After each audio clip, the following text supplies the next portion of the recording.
Alhamdulillah yang berusaha Tuan Pengerusi Surau Al-Ihsan Kampung Senaran Baru, yang dihormati Tuan Timbalan Pengerusi Surau, yang dihormati Barisan AJK Surau, dan dikasihi tuan-tuan imam, tuan-tuan bilal, muslimin muslimat yang dirahmati Allah Subhanahu Wa Taala.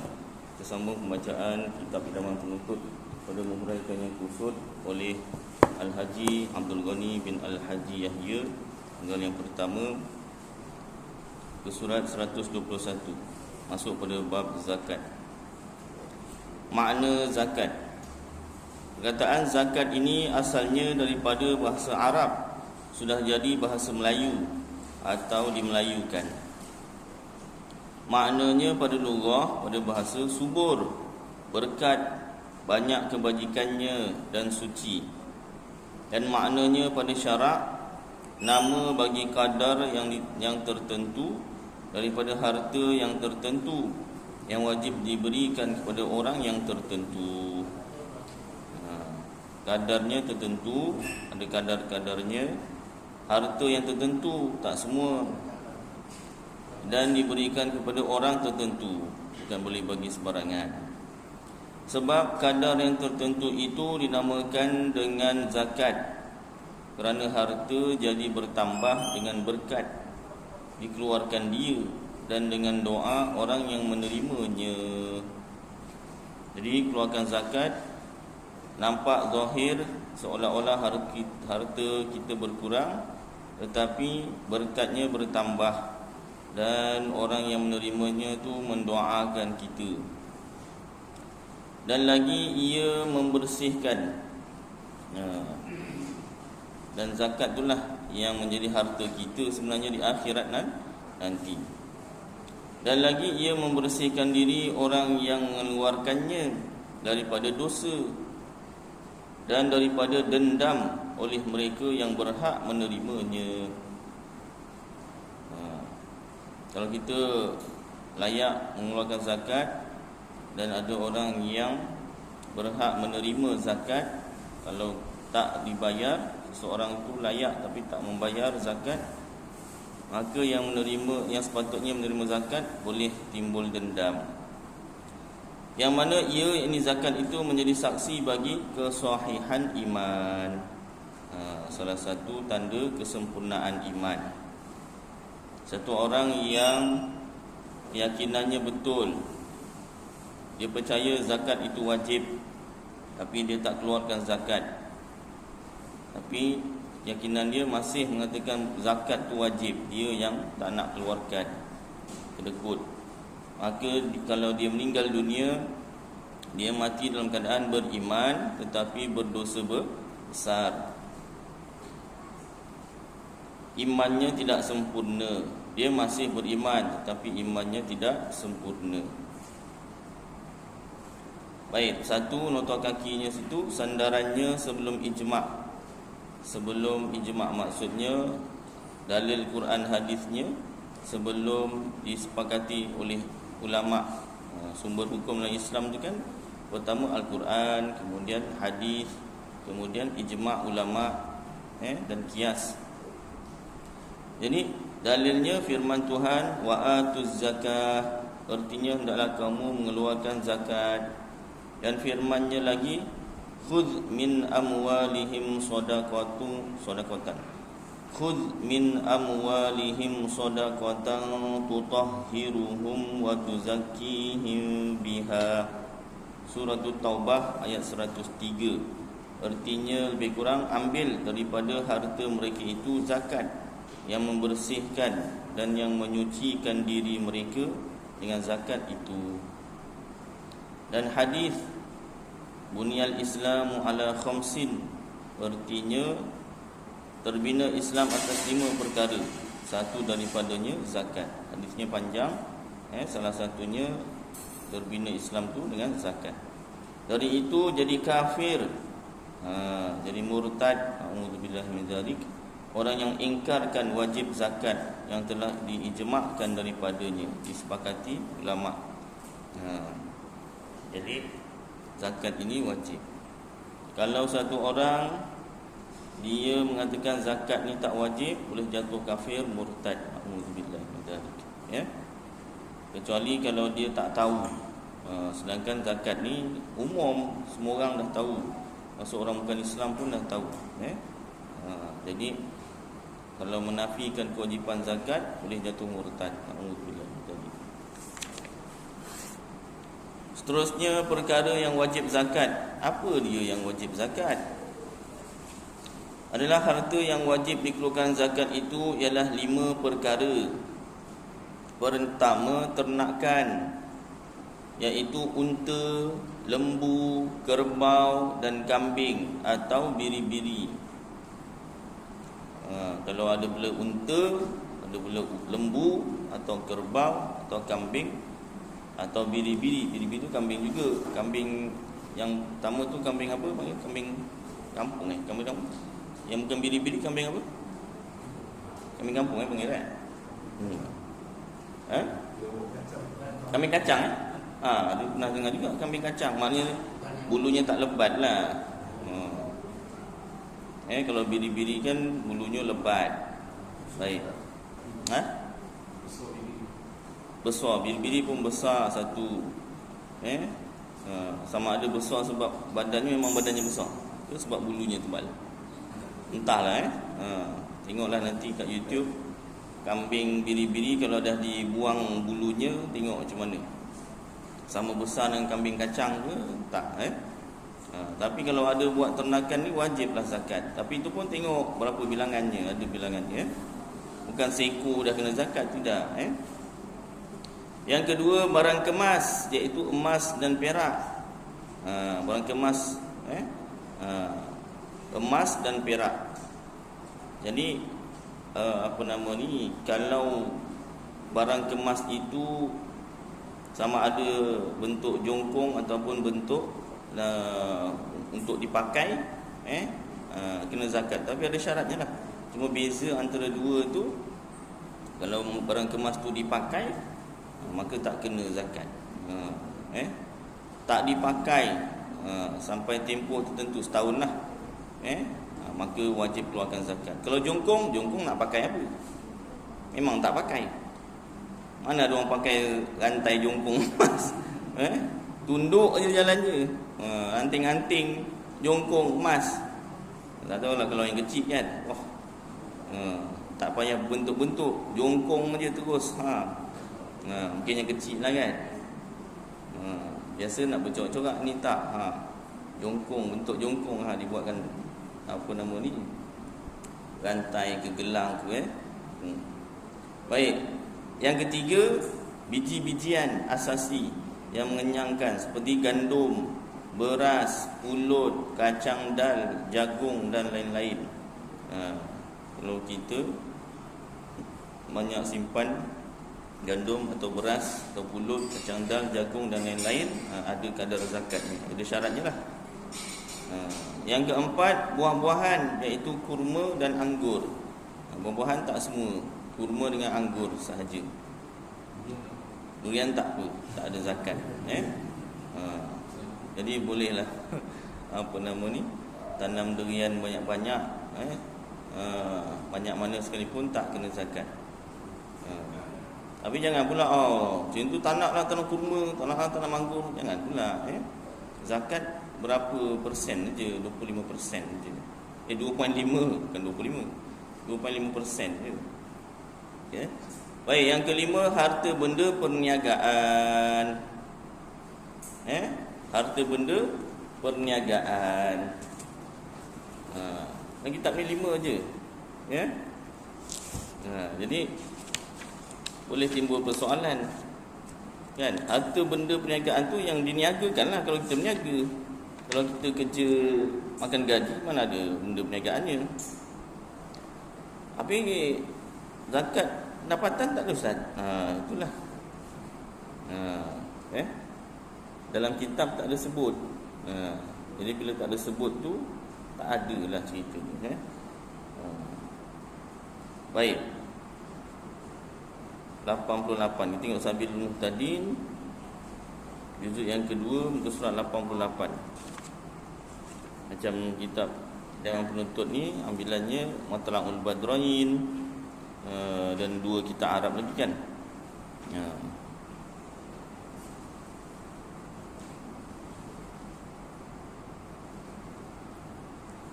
Baik.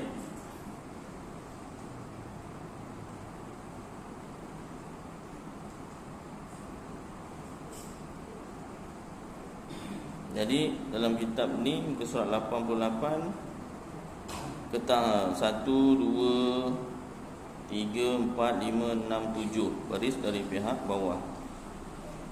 Ketahui olehmu bahawasanya zakat itu, ini kitab Sabilul Muhtadin li Tafaqquh fi Amriddin bagi Syekh Muhammad Arsyad Al-Banjari, ulama Banjar Masid. Dia ambil sumbernya daripada Tuhfah dan Nihayah. Ya Allah, itu 2 kitab antara kitab yang kita Arab yang paling besar lah dalam ilmu fikih mazhab Syafi'i, ya. Bersebut Tuhfah dan Nihayah tu, masya-Allah, memang rujukan besar dalam mazhab Syafi'i.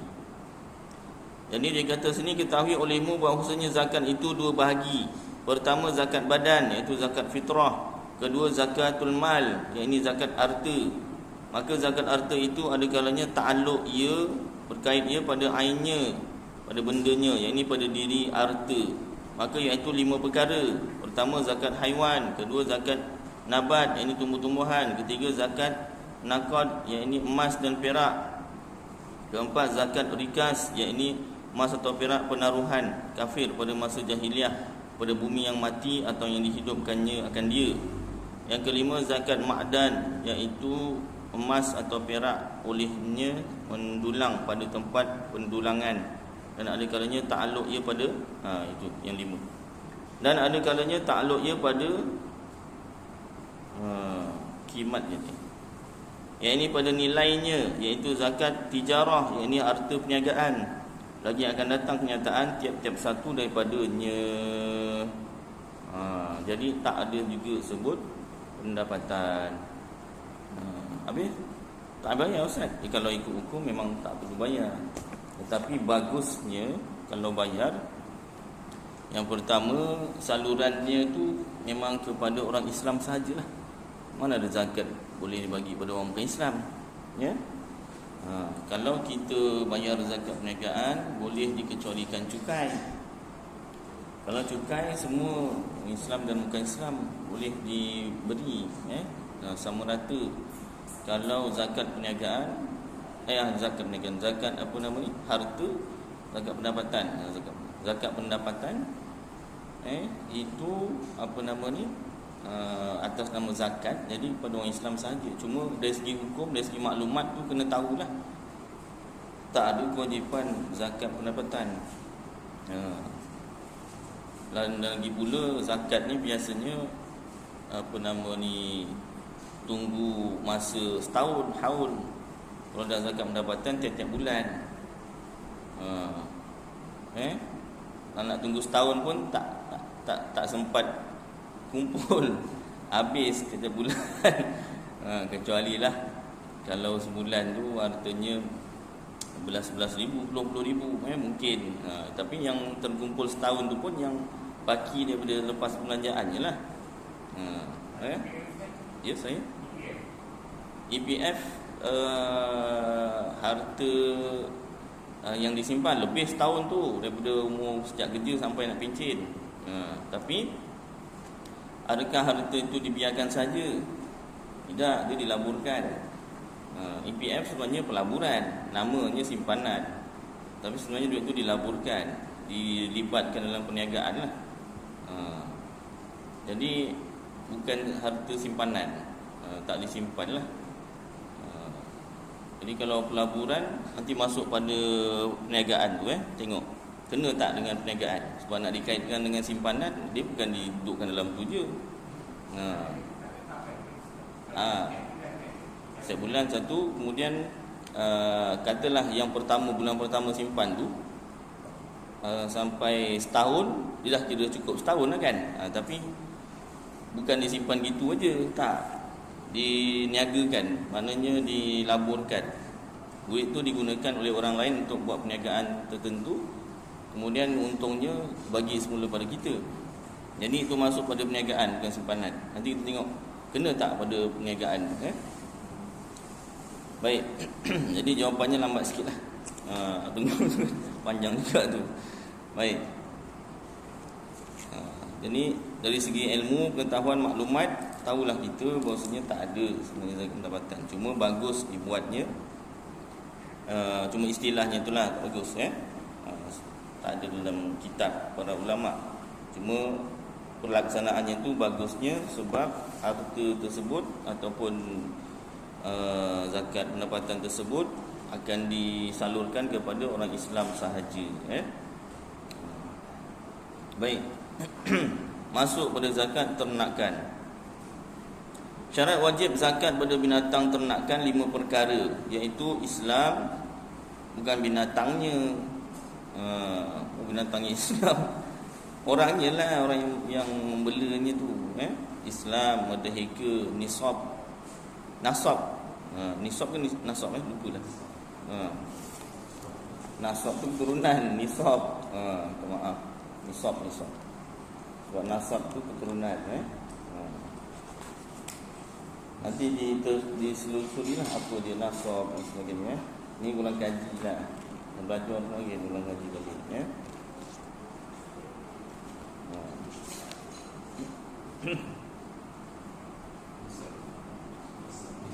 Nisab, sebab nasab turunan. Baik. Haul dan dipelihara binatang itu haul tu kan kita nak buat haul. Biasa sebut hul, orang Melayu sebut hul. Hul almarhum siapa? Sultan. Hul almarhum ulama sekian-sekian. Asal bahasa Arabnya haul. Orang Melayu sebut hul, tapi tak apalah. Kurang-kurangnya kita tahu asal makna, asal perkataannya haul. Dan dipelihara, maknanya apa? Cukup setahun. Habis tiap-tiap tahun ialah dah setahun, minggu tahun lepas dah memperingati, tahun ni memperingati lagi haul. Cukup setahun dah.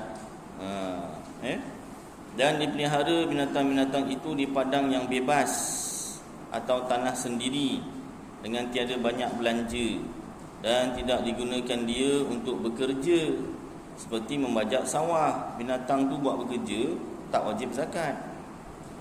Ini memang bela nak jual, bagi makan saja. Kalau yang bekerja tu tak wajib zakat. Atau mengangkat barang, dia dibuat kenderaan atau dibuat menolong kerja lah, angkat barang, atau jadi kenderaan, kereta lembu, dan seumpamanya. Nisab itu maknanya cukup bilangan yang ditentukan oleh syarak. Dan haul itu maknanya genap setahun. Nisab unta, berapa banyak bilangan unta kita bela ni baru kena zakat. Nisab unta ialah 5 ekor ke atas. Bagaimana berikut. Tiap-tiap 5 ekor unta hingga 9 ekor. Ni kena buat jadual lah. Kalau siapa-siapa nak menternak, kena buat jadual ni, baru faham sikit. 5 hingga 9 ekor, zakatnya seekor biri-biri. Yang nak dikeluarkan zakat tu, kalau kita bela unta 5 hingga 9 ekor, kena keluarkan zakat seekor biri-biri. Syaratnya mesti cukup 5 ekor hingga 9 ekor dan genap setahun kita bela.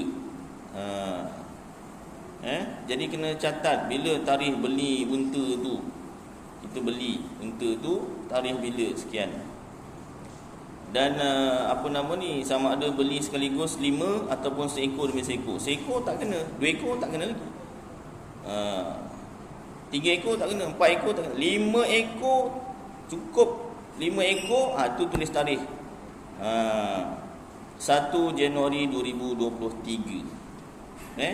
Cukup 5 ekor unta ana belah. Ana belah unta 5 ekor. Tarikhnya catat. Asalnya haul ni cukup 1 tahun hijrah lah. 1 tahun hijrah ni. Kena catat tahun hijrah. Kalau gitu saya nak tukarlah Ustaz. Satu tahun hijrah pertama apa? Muharram 1444. Ya. Pun boleh juga tuliskan. Zakatnya seekor biri-biri. Kena zakatkan seekor biri-biri.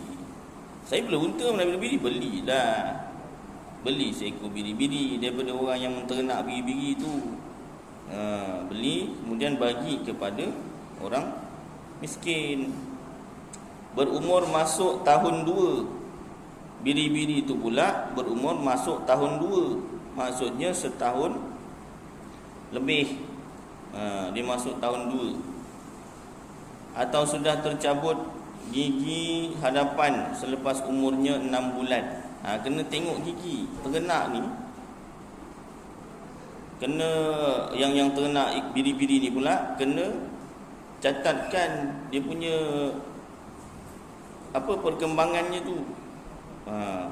Macam anak kita sekarang zaman 2022 ni, semua ada buku dia tu kan.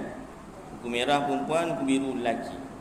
Umur setahun sampai setahun, sebulan datang pergi klinik. Okey, apa perkembangannya? Dah merangkak ke belum? Dia belum merangkak apa? Meniarap ke belum? Belum. Ni kena meniarapkan ni, kena ajar. Kalau tak nanti dia lambat perkembangan dia. Kena ajar meniarap. Kan bulan seterusnya ataupun ada masa tempoh tertentu, doktor tanya dah merangkak ke belum? Macam anak saya lepas meniarap terus duduk, dia melangkau tak merangkak. Rupanya doktor pakar kata, doktor siapa nama? Doktor Tajul Arifin, kan Putri, pakar Putri. Dengan doktor apa sama yang seorang lagi tu? Seorang lagi tu kan? Siapa nama dia? Ismail lah, Dr. Ismail. Jadi yang doktor Tajul tu tentang dia punya saraf tu, otak, tentang dia punya sawan tu, yang Dr. Ismail yang cerita pasal perangai. Dia kemarin ni ada merangkak tak? Tak ada doktor. Tak boleh, tinggal satu step. Nanti mengganggu dia punya perkembangan apa ni, otak. So nanti balik rumah masa tu umur anak saya dah berjalan. Masa tu dia speechless, tak boleh bercakap. Dia gitu je. Jadi salah satu puncanya, satu step dia tak buat, iaitu merangkak. So masa tu umur dia dah 3 tahun ke 4 tahun. Doktor suruh balik rumah, awak merangkak sama, biar dia ikut merangkak. Dalam 3 bulan 2 bulan dia suruh merangkak dia. Barulah boleh bercakap. Rupanya ada kaitan juga. Perangai dengan boleh bercakap atau tak boleh bercakap kan. Baik. Jadi bukan anak je. Kalau kita bela binatang kena catat gigi dia, bila dia lahir tu bila, berapa tarikh lahir dia kena tulis. So kena tahulah ni nak tulis nama tak Ustaz? Tak tulis nama pun tak apa, tapi kalau nak bolehlah. Ni siapa? Comot, kambing biri-biri, Comot nama dia. Yang ini nama dia apa nama ni, pandai-pandailah tulis apa kan. Jadi si Comot ni dah tercabut gigi hadapan selepas umurnya 6 bulan ke belum? Tak, belum lagi. Belum, tak boleh. Umurnya berapa? Baru setahun, baru belum sampai setahun, tak boleh. Dia kena berumur masuk tahun 2, maknanya setahun lebih. Lebih. Boleh juga dikeluarkan kambing biasa yang berumur masuk tahun 3, 2 tahun lebih. Jadi kena tengok gigi dah tercabut ke belum. Ompong dah tercabut. Boleh. Selepas umurnya 6 bulan. Jadi kena teliti. Kalau kita orang Islam memang kena telitilah. Kan pembeli tanya ni dah tercabut gigi depan. Tercabut gigi depan. Mana saya tahu? Saya beri makan je. Tengok dah gemuk. Tak, bukan masalah gemuk tak gemuk, giginya tercabut belum. Nak beli kita nak? Payah pula kan. Dah orang tak nak beli. Ini umurnya berapa? Entahlah. Adalah entah bila tak lupa lah. Payah. Orang nak beli kadang dia tanya macam tu. Dia nak buat zakat. Kalau yang berzakat gunakan binatang lah. Baik, tiap-tiap 10 ekor. Masuk je kalau dah tadi 5 hingga 9, masuk 10 ekor hingga 14 ekor. Tu kena buat jadual dia. Kena 2 ekor biri-biri. Naik pula 2 ekor biri-biri. Ya saya.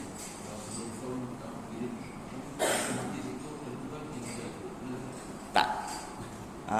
Jadi unta ni tadi dia pandai. Si bukan unta yang pandai. Tukang bela unta ni, 5 ekor kena zakat.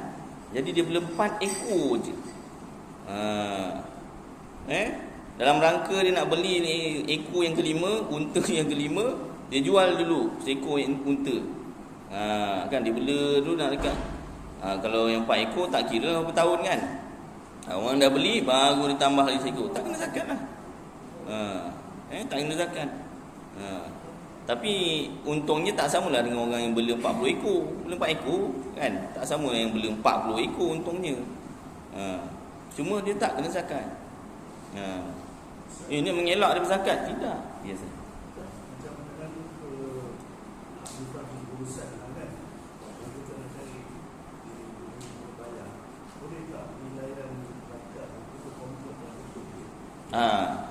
Memang boleh pun cuma dia bukan mazhab kita Syafi'i lah.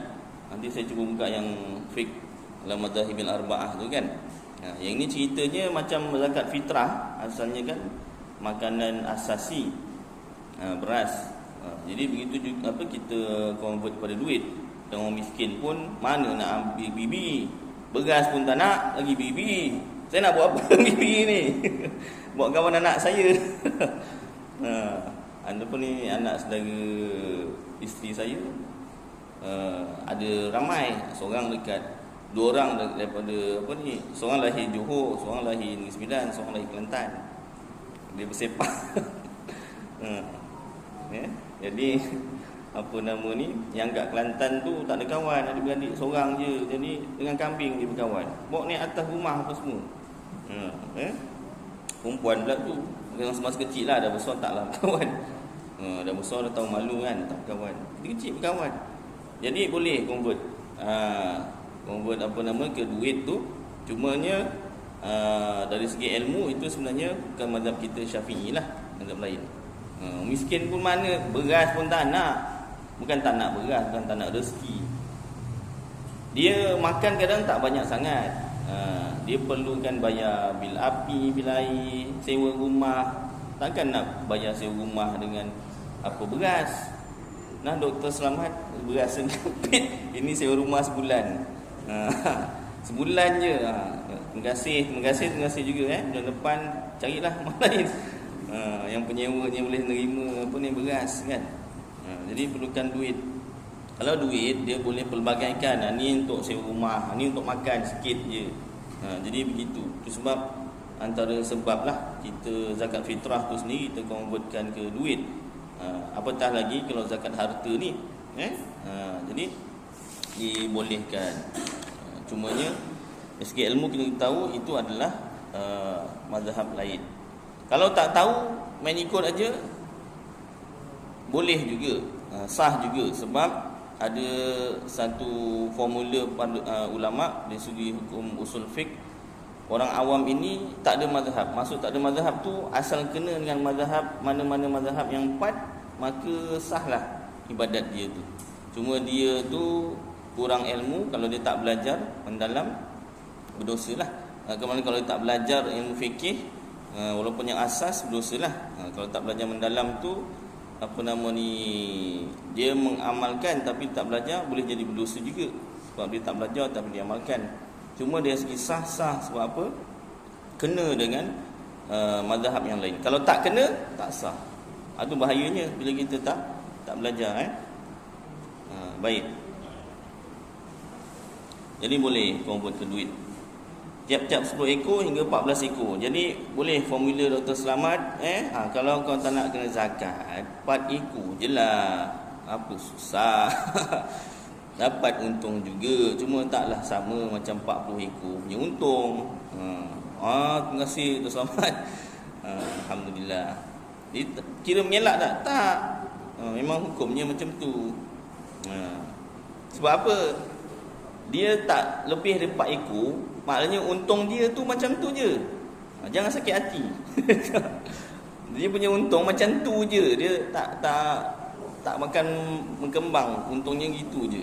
Habis kan dia gitu je. Baik.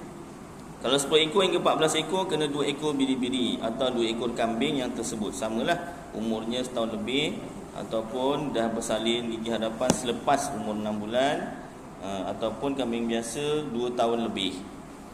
Tiap-tiap 15 ekor, dah naik 15, ada untung, hingga 19 ekor kena 3 ekor biri-biri atau 3 ekor kambing yang tersebut. Satu lagi cara, kalau nak naik sikit-sikit, dah masuk 9 ekor kan, tunggu nak dekat setahun, dia nak tambah 10 ni, jangan tambah dulu, jual dulu seekor. Jadi kekal je zakatnya seekor bibiri kan. Kan dah lama dah banyak untung sikit, dah boleh kumpul modal banyak sikit, baru naik 10 hingga 14. Nak jual, nak masuk 15, nak beli lagi, jual dulu, jadikan 14 je kan. Macam itulah. Baik, tiap-tiap 20 ekor hingga 24 ekor kena 4 ekor biri-biri atau 4 ekor kambing yang tersebut. Tiap-tiap 25 ekor hingga 35 ekor kena seekor anak unta. Dah masuk 25 ekor, dia punya zakat dah naik seekor anak unta yang dinamakan dengan bintu makhad, iaitu anak unta betina. Bintu-bintu tu anak perempuan. Tu orang Melayu binti kan, asal bahasa Arab bintu, maknanya anak perempuan. Anak unta betina berumur masuk tahun 2, setahun lebih. Dah naik anak unta. Tiap-tiap 36 ekor hingga 45 ekor kena seekor anak unta yang dinamakan bintu labun, iaitu anak unta betina berumur masuk tahun ketiga, 2 tahun lebih. Tiap-tiap 46 ekor hingga 60 ekor kena seekor anak unta yang dinamakan hiqqah. Nama unta ikut umur pun lain-lain. Ini nama siapa? Bintu Mahad. Bukan nama dia, golongan dia tu umurnya. Ni apa? Bintu labun. Macam babun je, bukan. Bintu labun. Ini umurnya 2 tahun lebih.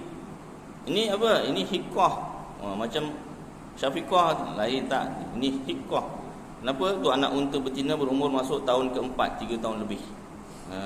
Setiap umurnya berlainan nama dia. Tiap-tiap 61 ekor hingga 75 ekor kena seekor anak unta betina yang dinamakan jiz'ah, iaitu anak unta betina yang berumur masuk tahun 5, 4 tahun lebih. Lain-lain nama dia. Tiap-tiap 76 ekor hingga 90 ekor kena 2 ekor bintu labun. Dah masuk 2 ekor. Tiap-tiap 91 ekor hingga 120 ekor kena 2 hiqqah. Naik 2 ekor pula 120 ekor unta memang saudagar unta lah. Baik, manakala sampai sebanyak 121 ekor, kena 3 ekor bintu labun. Kemudian seberapa yang lebih daripada itu, tiap-tiap 40 ekor kena seekor bintu labun. Kalau tambah lagi kan, maknanya tak ada maksimum. Yang awak mampulah nak bela. Dan tiap-tiap 50 ekor kena 1 hiqqah. Buat jadual lah sendiri. Jangan tak buat jadual. Kalau susah, upahkan orang yang pandai matematik. Awak kerja dengan saya, gaji 3,000 sebulan. Kira apa? Kira kadar zakat. Buat jadual je. Dah buat jadual tu sekali je kan, tiap-tiap tahun tinggal ni je. Kalau bertambah, tambah lagi. Jadi kalau mempunyai sampai 130 ekor, kena 2 ekor bintu labun dan seekor hiqqah. Dan kalau mempunyai sampai 140 ekor, kena 2 ekor hiqqah dan seekor bintu labun. Demikianlah dikiaskan seterusnya pada yang lebih daripada itu. Kiralah sendiri. Pandai meniaga, takkan tak pandai kira.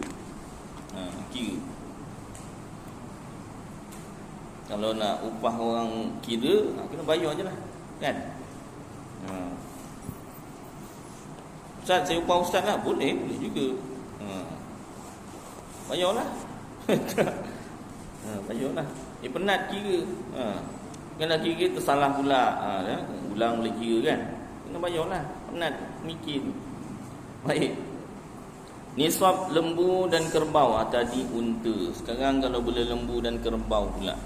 Barang siapa ada berternak lembu dan kerbau, wajib atasnya berzakat bagaimana berikut. Tiap-tiap 30 ekor, 29 tak kena zakat. Wah, itu saya nak meniaga lembu lah. Boleh ternak lembu. Tapi jangan sebelah rumah orang, habis bau semua. Kena cari dalam sikit, jauh dari rumah orang. Niaya orang kan, tak selesa orang, sakitkan hati jiran. Jadi dosa pula dekat situ. Niaga memang sunnah, dapat pahala tapi kena jaga kebajikan tu. Baik, tiap-tiap 30 ekor hingga 39 ekor wajib kena seekor anak lembu yang dinamakan tabi', iaitu anak lembu jantan masuk tahun 2. Tadi kan betina-betina kan, ni jantan. Anak lembu jantan masuk tahun 2, setahun lebih umur dia. Tak kira lah setahun 1 bulan ke, setahun 11 bulan ke. Dalam tempoh setahun tu dia boleh dijual untuk bayar zakat. Orang yang bela ternak lembu 30 ekor hingga 39 ekor. Dan kalau dikeluarkan dengan tabi'ah, yakni yang betina pun boleh juga. Jual yang jantan. Kalau nak yang betina pun boleh, tak ada masalah. Tiap-tiap 40 ekor hingga 59 ekor kena seekor anak lembu yang dinamakan musinnah, iaitu anak lembu betina berumur masuk tahun ketiga, 2 tahun lebih. Kena catat semua, berapa mula dia beranak, tarikh lahir bila. Ustaz nak sambut bersedih? Bukan. Nanti orang nak beli, orang tanya. Kalau orang tanyalah, Ustaz, mana orang sekarang dah convert duit, Ustaz? Kalau macam tu kena spare untuk umur untuk ni lah, korban dengan akikah. Kan? Pun ada umurnya juga tu. Jadi kena catat juga tarikh lahir dia, birthday dia tu kan. Macam nak kenal, Ustaz? Muka sama je semua. Dia bukan macam orang. Muka sama je, Ustaz. Salah satunya orang buat tindik telinga. Tu kan, tindik telinga.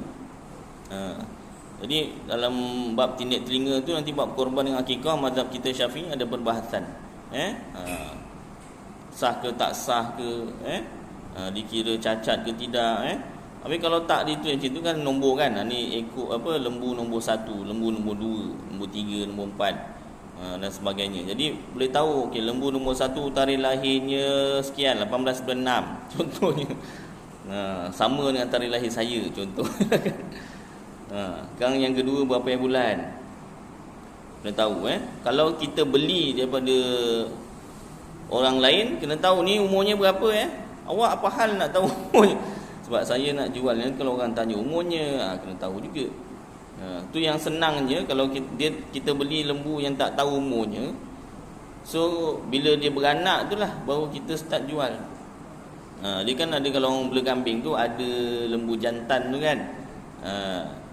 Orang beli lembu jantan dan betina kali pertama tu bukan untuk jual, untuk kembangkan tu kan. Rupa kawan saya masa kerja Shopee dulu, dia ada beli kambing. Dia ada baka jantan daripada mana entah. Memang kuat lah kambing jantannya tu kan. Jadi adalah beberapa ekor kambing betinanya. Satu kali dia beli kambing betina baru di Australia. Jadi sudah masukkan kandang si baka ni tadi. Bila nampak je daripada Australia tu, dia sondol yang lain tu. Sok, ke tepi. Ni aku nak jumpa yang Australia ni. Dia punya sondol tu, tepi. Seolah-olah macam tu lah sebut tu kan. Terus semangat dia punya kambing jantan baka tu kan. Rupanya dia macam tu caranya. Jadi jangan dijual kambing jantan dan betina yang kali pertama tu. Dah lahir tu, anaknya tu baru jual macam tu. Rupa macam itu cara dia. Kalau baru beli dah jual, macam nak beranak kan? Kena ada dua, satu pasangan jantan dan betina. Anak dia tu baru dah jual. Jadi bila dia beranak tu catatkan tarikh lahir dia. Tak ada masalah kalau kambing atau lembu yang kali pertama kita beli tak tahu umur, tak ada masalah. Nanti anak dia tu yang kita catatkan. Baik, sambung. Mana tadi? Sekiranya dikeluarkan dengan 2 tabi' pun boleh dan memadu. Bolehlah kiaskan di atas ini pada bilangan yang lebih daripada itu, yakni tiap-tiap 30 ekor kena seekor tabi' dan tiap-tiap 40 ekor kena seekor musinnah. Nanti kena buat jadual sendirilah untuk lembu. Baik. Azan dulu ya. Saya nanti sambung sikit.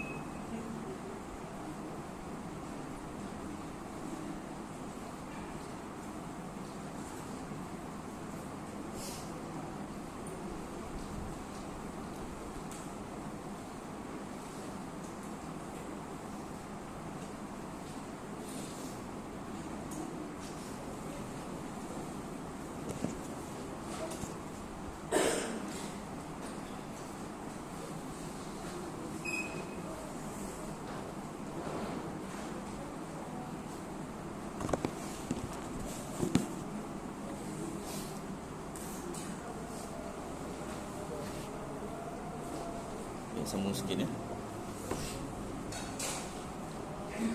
Baik, nisab kambing. Belum lagi ya. Sebagai contoh iaitu tiap-tiap 60 ekor, ini lembu hingga 69 ekor kena 2 ekor tabi', tiap-tiap 70 ekor hingga 79 ekor kena seekor tabi' dan seekor musinnah. Seperti lembu juga sama pada ternakan kerbau. Lembu dengan kerbau sama dia punya nisabnya, bilangan nisab bilangan.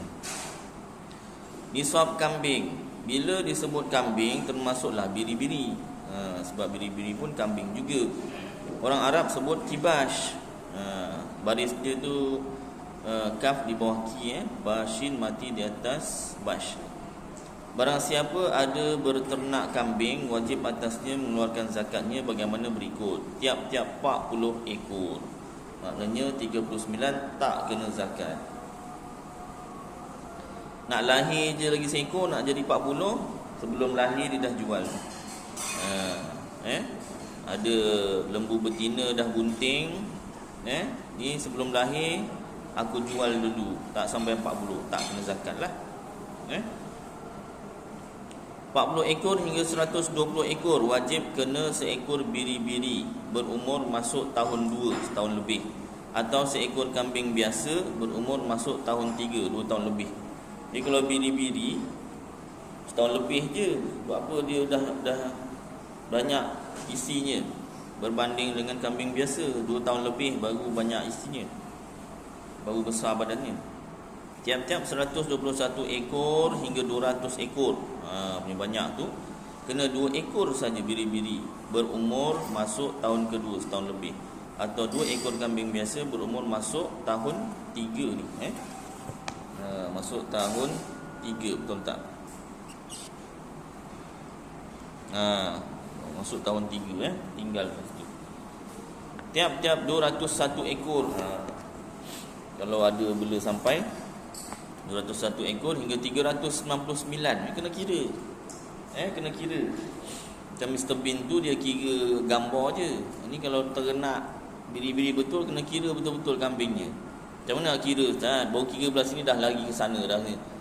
Tu kena kira masa dia tidur ke, macam mana ke kan. Ataupun buat satu lorong, berjalan tu, kira lah 1, 2, 3, 4 sampailah berapa kan. Kena kira. Murid aja suruh diam tak diam. Suruh berantum, sepah-sepah kan. Lagi binatang. Kena pandai lah.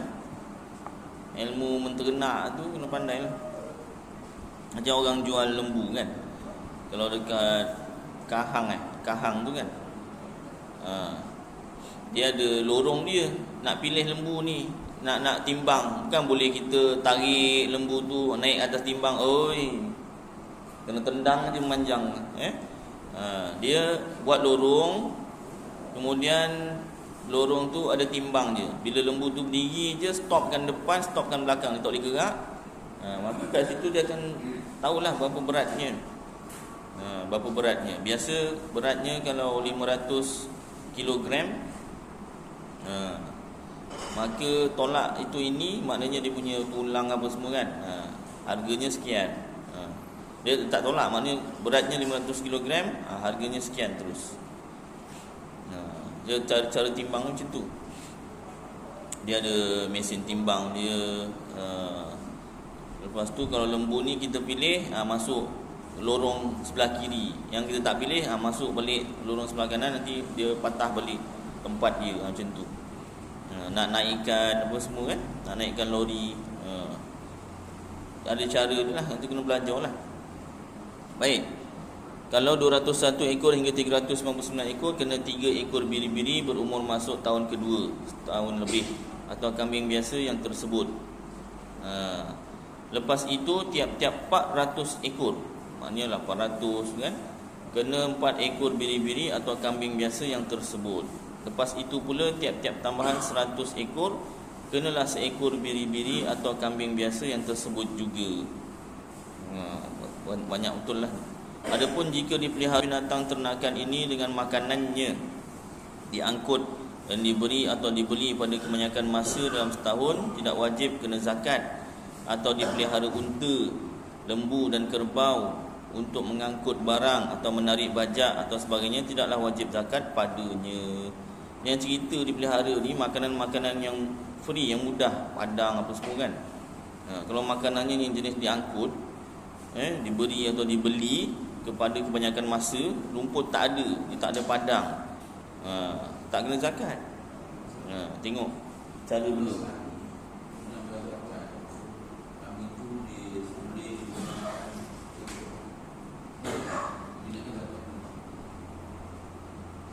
Tak, dia kena apa nama ni, bagi hidup-hidup lah.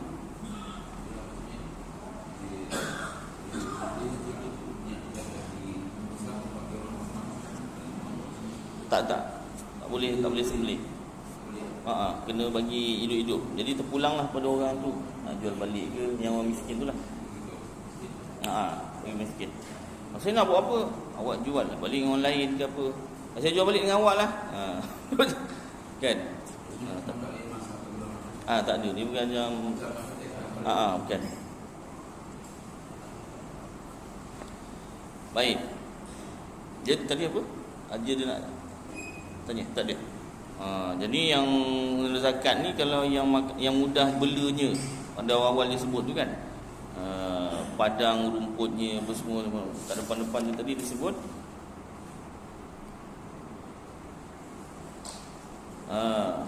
Dan dipelihara binatang-binatang itu di padang yang bebas atau tanah sendiri dengan tiada banyak belanja dan tidak digunakan dia untuk bekerja. Maknanya yang makanannya bebas. Kalau yang jenis kita kena beli rumput apa semua, tak kena zakat.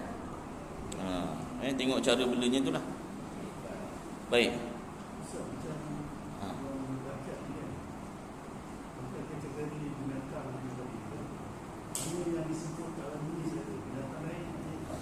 Ya, tak ada. Kalau contoh bela buaya kan, contoh apa rusa rusa, ayam tak kira. Boleh jadi masuk perniagaan. Tengok, nanti kita tengok pada perniagaan. Maknanya binatang yang disebut ni je lah. Sebab biasanya kebanyakan orang bela untuk orang Islam ke, orang Islam tu itulah unta semua kan, biasanya untuk akikah dengan korban. Jadi ayam kalau tak ada dalam ni, tak adalah zakat. Nanti masuk pada perniagaan pula. Tengok kena tak, pada sesuai tak dengan perniagaan. Kalau sesuai kenalah bayar zakat. Kalau tak kenalah. Macam tu saya bela ayam nak, silakan. Burung unta, dia bukan unta, dia burung unta. Kan? Tapi nak bagi dia makan tu pun macam unta juga tu makanan dia kan. Ha, namanya pun unta besar, jadi makan dia pun besar juga belanja tu. Ini pun kalau bela lembu apa semua, kalau kita keluarkan duit untuk makanan dia, kena rumput tu kena beli, tak kena zakat. Maknanya kalau kita bela tu mudah, kita biar jadi makan rumput apa free lah maknanya. Itu baru kena zakat. Kalau tak, kita kena beli rumputnya apa semua, pun tak kena disebutkan guys.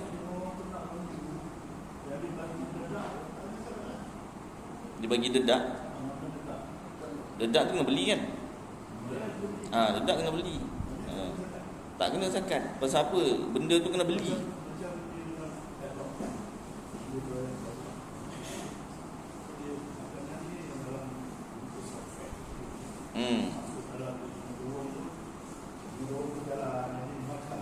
Ya. Dari segi zakat ternakan tak kena. Pasal apa? Makanannya tu diangkut, diberi atau dibeli. Maknanya belanjanya tu besar. Bukan rumput-rumput biasa. Maknanya kena beli rumputnya. Tapi tengok pula pada zakat perniagaan nanti. Kena atau tidak.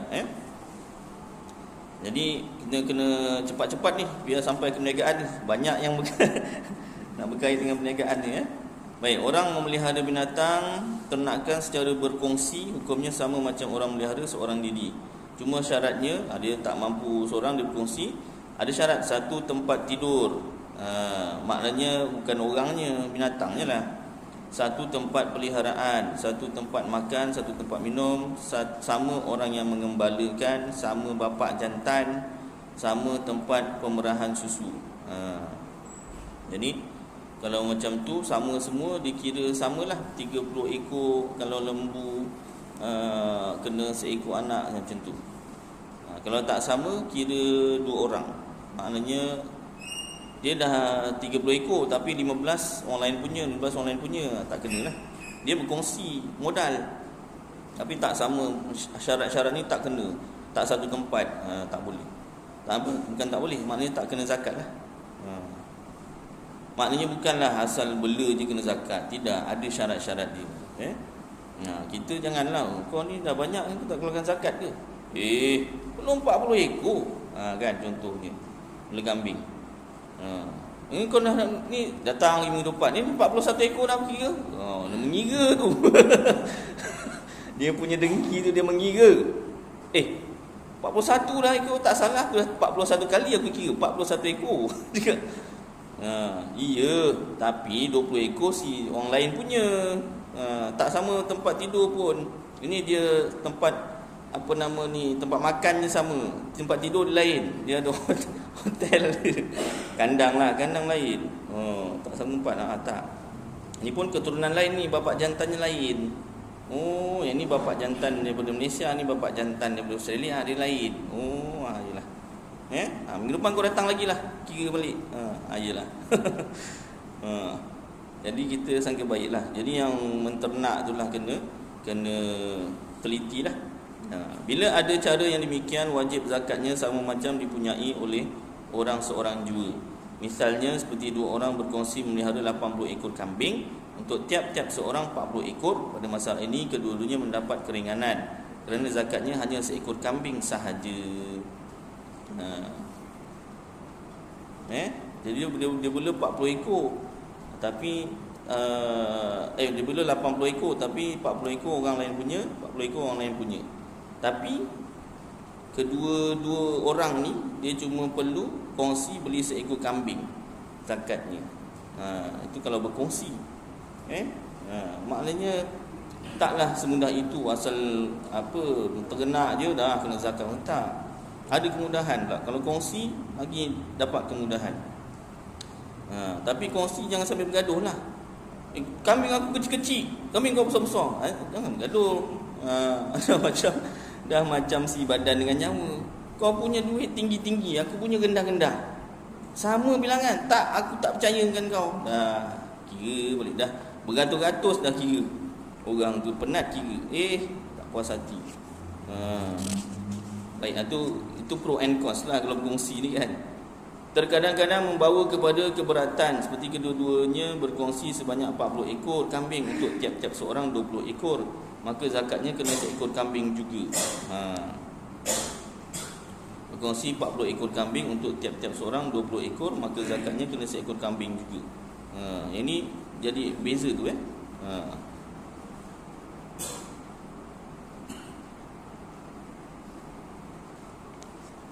Kenapa beza tu?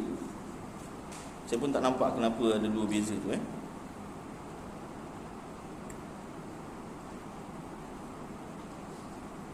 Kadang-kadang bawa kepada beratan seperti kedua-duanya berkongsi sebanyak 40 ekor kambing untuk tiap-tiap seorang 20 ekor, maka zakatnya kena seekor kambing juga. Saya tak pasti, nanti kena semak balik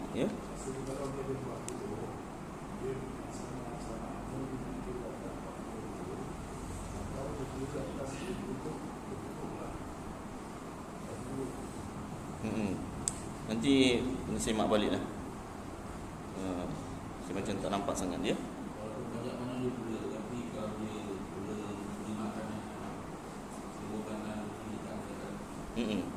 Sebuah makanan tu dibeli. Kecuali kalau dia ada padang padang rumput yang luas. Maknanya rumput tu lah free lah kiranya. Rumput tu tumbuh sendiri kan. Maknanya bukan senang-senang kena bayar zakat. Bukan asal ternak aja kena bayar zakat. Ada syarat-syaratnya. Baik, tak apa, kita tinggalkan itu. Terkadang ringan pada seorang dan berat pada yang seorang lagi, seperti kedua-duanya berkongsi sebanyak 60 ekor kambing untuk yang seorang 20 ekor dan yang seorang lagi 40 ekor.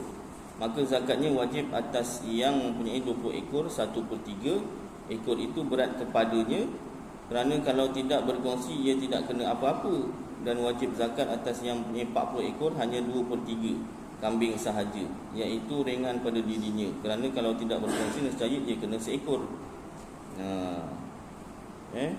Ada syaratnya lah tu, kena fahamkan lah kalau berkongsi.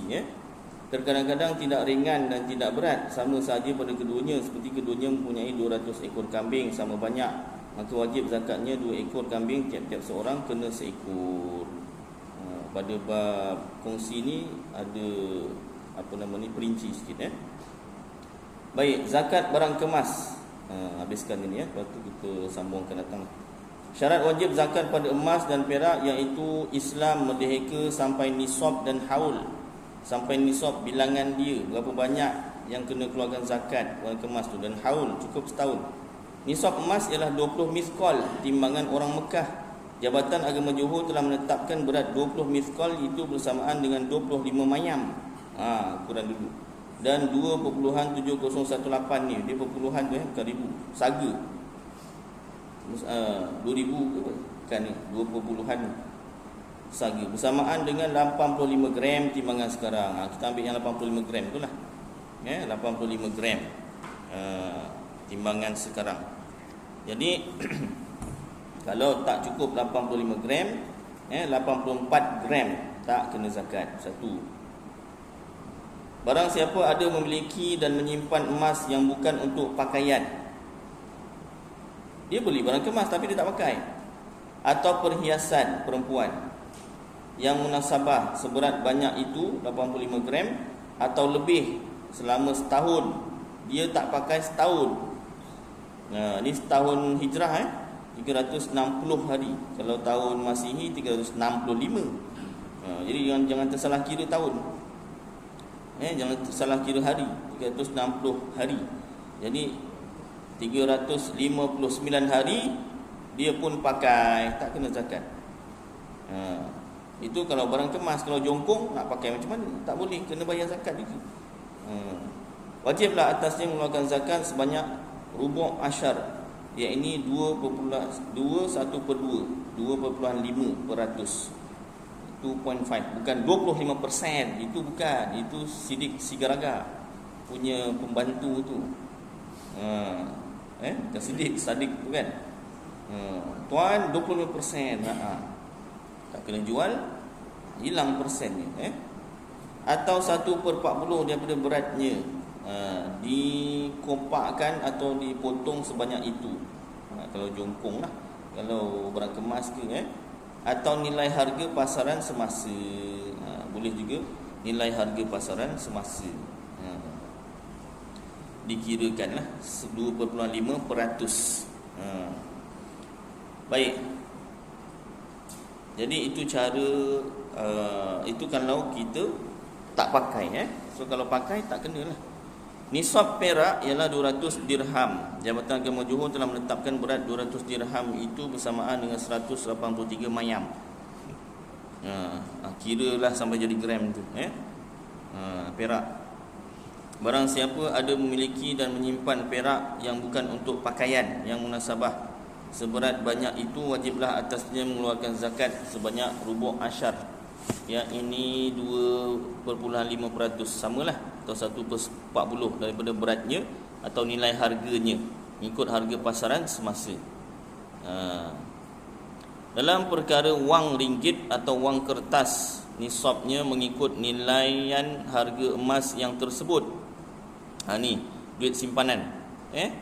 Harga emas 85 gram pada 1 bulan 2 tahun 83 sebanyak 3,349.85 sen dolar. Ni 3,000 dolar. Itulah nisabnya. Rasa bukan dolar ni, ringgit Malaysia lah. Cuma dulu kan pakai dolar punya nilai tu kan, belum RM lagi. Jadi tahun 83, 85 gram tu 3,000 harganya, 3,000 lebih. Jadi harga emas 3,000 lebih tu, sampai nisab banyak tu, berat tu, kenalah bayar kalau cerita wang ringgit ni tadi sama macam emas. Kalau ada simpanan RM3,349.85 cukup setahun disimpan. 3,000 tu tak disentuh langsung, tak dikeluarkan, dan tak dilaburkan, memang simpan semata-mata, maka tatkala itulah kena keluarkan zakat 1/40 ataupun 2.5%. Tiada wajib zakat pada barang-barang kemas yang harus. Jadi kalau wang simpanan tadi, soalan Abang Rahmat, yang QSP tu tak masuk lagi, EPF tu kan, tak masuk lagi. Pasal apa? Yang ini memang simpan, tak diniagakan. Itu nanti masuk niaga juga. Tiada wajib zakat pada barang-barang kemas yang harus dan yang memang diperbuat untuk pakaian. Nampak? Atau perhiasan orang-orang perempuan. Tak wajib zakat. Tetapi jika dibinasakan, dilebur sampai tidak dinamakan pakaian lagi, apabila cukup haulnya, wajib kena zakat setahun. Demikian juga jika patah atau pecah, disimpan dengan kosot hendak simpan, tak hendak pakai. Tadi dileburkan, yang ni tak dileburkan tapi patah, pecah, disimpan dengan kosot hendak simpan, tak hendak pakai lagi, wajib kena zakat. Tetapi kalau ada kosot hendak pakai balik, apabila telah diperbaiki, tiadalah kena zakat sekalipun lalu beberapa haul. Jadi bukanlah asal ada emas saja kena zakat, tidak, ada syarat-syaratnya. Yang pertama, kalau dileburkan. Mana tak leburkan Ustaz? Nak lebur macam mana? Kalau tak leburkan, tak kena zakat. Kalau patah, pecah, jadi dia simpan. Simpan dengan niat tak nak pakai lagi, kena zakat. Tapi simpan, tapi nak pakai balik, bila tu tak tahu. Modal tak ada nak baiki, tapi nak pakai balik, tak kena zakat. Gantung pada niat.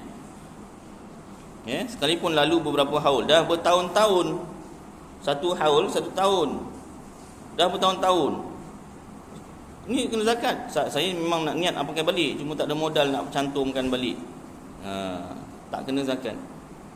Adapun pakaian yang haram seperti gelang tangan dan gelang kaki bagi laki-laki dan khunsa, dan makruh seperti bejana yang ditampal dengan perak yang kecil kerana perhiasan, hukumnya wajib zakat. Yang haram ni kena zakat, sebab tak digalakkan pakai, makruh dan haram. Jadi siapa suruh pakai, kena zakat. Baik, jadi cukuplah kadar tu. Nanti kita sambung lagi Dia lambat sikit nak masuk zakat perniagaan tu harap bersabar. Kalau nak baca dulu sendiri, nanti kita tengok kena tak dengan beberapa soalan tu Jadi cukuplah kadar ni beberapa perkara, mudah-mudahan dapat kita amalkan sampaikan insya-Allah. Qul qawli hadza wa astaghfirullahal azim li wa lakum wa lisairil muslimin wal muslimat wal mu'minin wal mu'minat fastaghfiru wa ya fawzal mustaghfirin wa ya najatat taibin. Sallallahu tabaraka wa ta'ala ala khairi khalqi sayyidina maulana Muhammad wa ala alihi wa sahbihi wa baraka sallam.